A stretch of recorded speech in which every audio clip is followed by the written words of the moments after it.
Hey people, BIGBMH here. Today I'm going to be talking a little bit about the graphic novel Kick-Ass.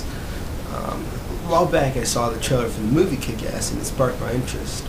Since I like to be able to judge movies both as adaptations and movies, standalone movies, I wanted to make sure I read Kick-Ass before I saw the movie. Kick-Ass is written by Mark Millar and drawn by John Romita Jr.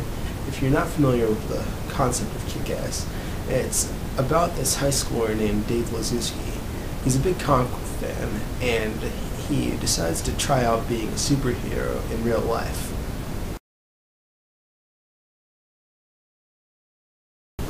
Overall, I really enjoyed it.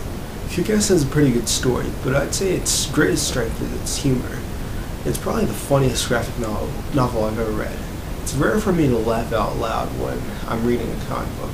Usually when I read something that I think is pretty funny, I just kind of smile to myself. I can honestly say that I laughed out loud multiple times when I was reading Kick-Ass, and I think that's very impressive on Mark Millar's part.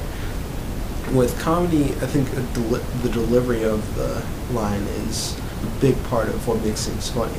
Like when you're watching a movie and you hear a funny actor deliver a comedic line, it's funny and it makes you laugh. If you're reading the same line just to yourself, you might not laugh because the delivery wasn't there. So Millar is able to accomplish writing something that's funny just reading it and seeing these characters say that, drawn by John Romita.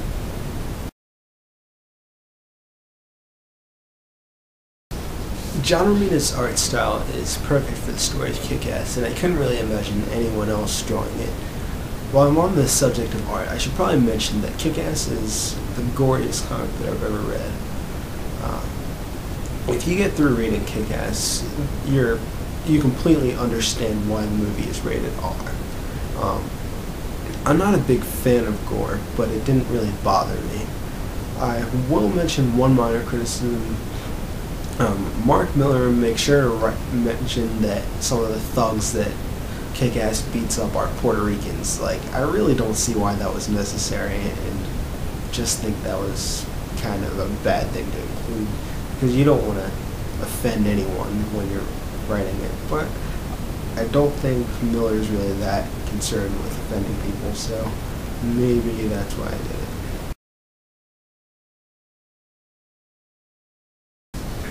Kick-Ass is definitely over the top. It's not exactly a story about if superheroes were real. It kind of starts out that way and then evolves into more of a fun, over-the-top action story. While it doesn't depict superheroes in the real world, the thing I like about Kick-Ass is that it manages to capture the spirit of the comic book fan. There have been a lot of superhero parodies that have been just okay.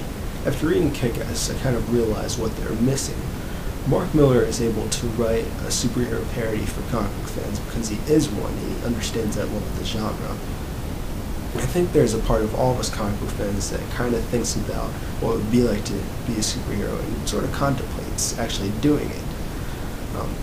As I read Kick-Ass, I found myself amused at little things, like when Dave is excited about wearing his costume under his clothes, and when he talks about, in the first few weeks of being Kick-Ass, not doing any crime fighting, but just striking poses on rooftops.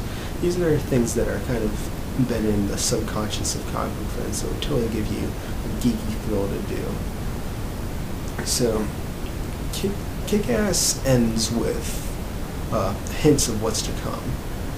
The last page says, end of book 1.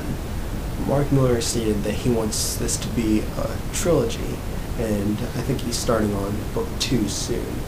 After reading Kick-Ass, I'm definitely interested in seeing what's to come in the story, and I really want to go see the movie now.